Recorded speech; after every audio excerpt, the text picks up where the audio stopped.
அஸ்ஸலாமு அலைக்கும் வரஹ்மத்துல்லாஹி வபரகாத்துஹு. பேர் ஆஃப்ரிதா, தாம்பரத்திலிருந்து இருக்கேன். பெண்களின் மகருக்கு அவர்கள் ஜகாத் கொடுக்க வேண்டுமா? பெண்கள் தான் ஜகாத் கொடுக்கணுமா, அல்லது அவர்களை நிர்வகிப்பதால் ஆண்கள் ஜகாத் கொடுக்கணுமா? இன்னும் எவைகளுக்கு ஜகாத் கொடுக்கணும்? அதாவது பெண்கள் கையில சில சொத்துக்கள் இருக்கலாம். அவங்க மகர் தொகை வாங்கியிருப்பாங்க, 1 லட்ச ரூபாய் மகர் வாங்குறாங்க. அதுக்கு யார் ஜக்காத்து கொடுப்பது? அது மகர் மட்டும் இல்ல, இன்னும் எவ்வளவு சொத்துக்கள் வரலாம். பாப்பாட்ட இருந்து வாரிசு முறையில் கூட என்ன செய்யலாம், அவங்களுக்கு சொத்துக்கள் வரலாம். அண்ணன் இருந்து வரலாம். எத்தனை வகையில உங்க கையில சொத்து இருக்கலாம்.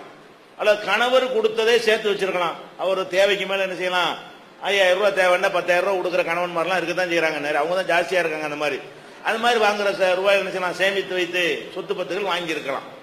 இப்ப யாரு ஜக்காத்து கொடுக்குறன்னு கேக்குறாங்க. யாரு கொடுக்குறன்னா யாரு சொத்துக்கு உரிமையாளர் அவங்க தான் கொடுக்கணும். சொல்லுங்கதா, நீங்க உரிமையாளரை எப்ப ஆயிட்டீங்களோ ஜக்காத்தை அவன்கிட்ட போய் கொடுக்கணும்னு அர்த்தம். சொத்து உங்க சொத்து, உங்களுக்கு உரிமை ஆகிவிட்டது. அப்ப இஸ்லாத்துல பெண்கள் பேர்லயும் சொத்து வச்சுக்கலாம். லிர்ரிஜாலி நசீபுன் மிம்மக்தஸபு வலின்னிசாயி நசீபுன் மிம்மக்தஸபுன. ஆண்கள் சம்பாதித்து சேர்த்து வைத்துக் கொண்டது ஆண்களுக்கு சொந்தம், பெண்கள் சேர்த்து வைத்துக் கொண்டது அவங்களுக்கு சொந்தம்னு அல்லாஹ் சொல்றான். உங்க பேர்ல 1 கோடி ரூபாய் இருந்தாலும் உங்க புருஷனுக்கு சொந்தக்காரர் கிடையாது, உங்க அம்மா அப்பா சொந்தக்காரர் கிடையாது, நீங்க தான் அது உரிமையாளர். அப்ப நம்ம தான் உரிமையாளர் சொல்லும் பொழுது கடமை யாருக்கு தான்?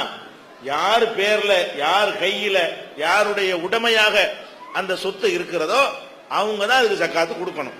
அதே நேரத்தில் உங்களுக்காக வேண்டி உங்கள் கணவர் கொடுத்து விட்டால் நீங்க குற்றவாளி ஆக மாட்டீங்க.